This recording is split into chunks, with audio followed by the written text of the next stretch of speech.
তেল কই বানানোর জন্য কই মাছটাকে কেটে নুন হলুদ মাখিয়ে নিয়েছি। ফোড়নের জন্য শুকনো লঙ্কা, কালো জিরে নিয়ে নিয়েছি, পেঁয়াজ কুচানো, আদা রসুনের বাটা, টমেটো কুচানো, কাঁচা লঙ্কা নিয়ে নিয়েছি।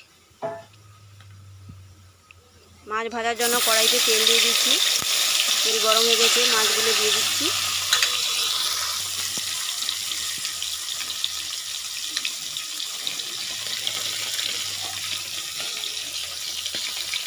মাছের উপর দিয়ে এই একটু একটু করে কেটে দিয়েছি। দেখুন মাছ ভাজা হয়ে গেছে, নামিয়ে নিয়েছি।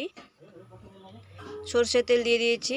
এবারে ফোড়নের জন্য যেটা ছিল সেটা শুকনো লঙ্কা, কালো জিরে দিয়ে দিচ্ছি।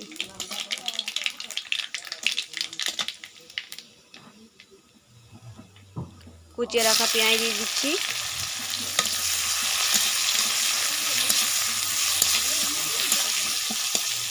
ভালো করে একটু নাড়িয়ে নিচ্ছি।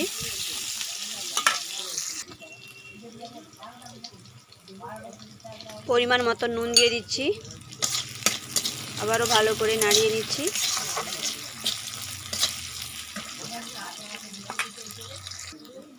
আদা রসুনের বাটাটা দিয়ে দিচ্ছি। আবারও ভালো করে নাড়িয়ে নিচ্ছি।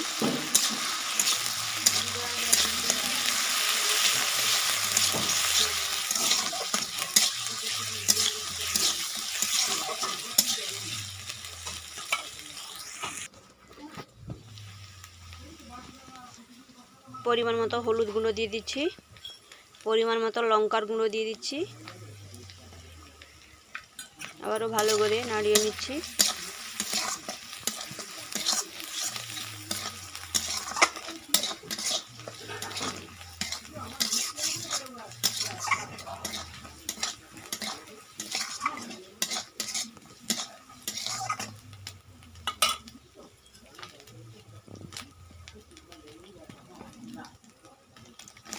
টমেটো কুচানো দিয়ে দিচ্ছি। আবারও ভালো করে নাড়িয়ে নিচ্ছি।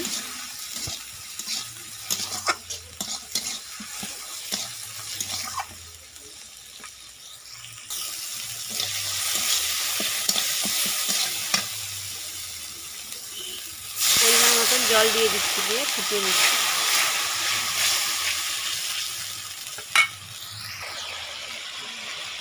চেরা কাঁচা লঙ্কা দিয়ে দিচ্ছি। আবারও নাড়িয়ে দিচ্ছি। ঝোল ফুটে গেছে, এবারে মাছগুলো ঢেলে দিচ্ছি।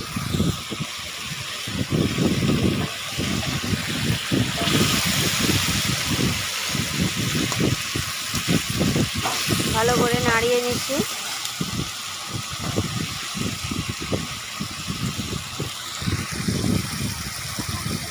এই রেসিপিটা বাড়িতে একবার হলেও বানিয়ে খাবেন, দেখবেন আর অন্য কোনো রেসিপি মুখেই লাগবে না।